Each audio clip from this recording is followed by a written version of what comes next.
నాటకం చూడాల్సి వస్తే ముందు వరుసలో కూర్చుంటాం. అదే సినిమా చూడాల్సి వస్తే వెనుక వరుసలో కూర్చుంటాం. ముందు వెనుక అన్నవి సాపేక్షం. సబ్బును తయారు చేయాలంటే ఆయిల్ కావాలి. అదే చేతికి అంటిన ఆయిల్ ని పోగొట్టుకోవాలంటే సబ్బు కావాలి. చిత్రంగా ఉంది కదూ. జీవితం కూడా ఇంతే. సమస్య వచ్చి పడింది, జీవితం అయిపోయింది అనుకోకూడదు. దానిని ఓ మలుపుగా భావించాలి. ఈ ప్రపంచంలో ఇద్దరు ఆనందిస్తారు. ఒకరు పిచ్చివాళ్లు, మరొకరు చిన్నపిల్లలు. గమ్యాన్ని చేరుకోవాలంటే పిచ్చితనం కావాలి. చేరుకున్న గమ్యాన్ని ఆనందించాలంటే చిన్నపిల్లలైపోవాలి. తాళంతో పాటే తాళం చెవి కూడా తయారు చేయబడుతుంది. ఒకటి లేకుంటే రెండోది తయారు కాబడదు.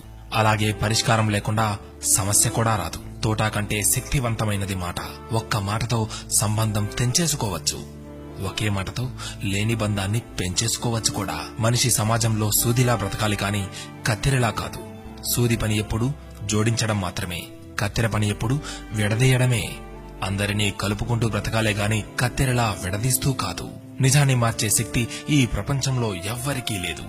కాని ప్రపంచాన్ని మార్చే శక్తి ఒక్క నిజానికి ఉంది. నీవు సంతోషంగా ఉన్నావంటే నీకు సమస్యల్లేవని కాదు, వాటిని ఎదుర్కోగల శక్తి, ధైర్యం నీకున్నాయని అర్థం.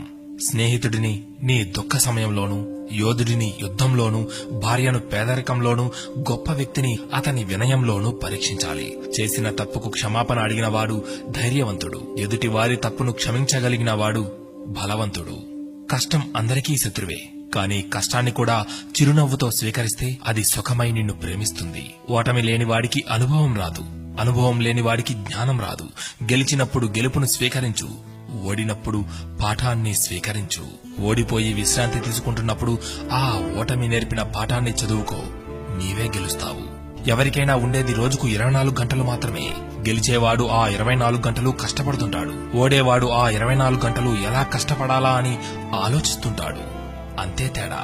గెలవాలన్న తపన, గెలవగలను అన్న నమ్మకం, నిరంతర సాధన, ఈ మూడే నిన్ను గెలుపుకు దగ్గర చేసే సాధనాలు. నేను గెలవటంలో ఓడిపోవచ్చు, కానీ ప్రయత్నించడంలో గెలుస్తున్నాను. ప్రయత్నిస్తూ గెలుస్తాను, గెలిచి తీరుతాను. స్వయం కృషితో పైకొచ్చిన వారికి ఆత్మవిశ్వాసం ఉంటుంది గాని అహంకారం ఉండదు. ఏమంటారు?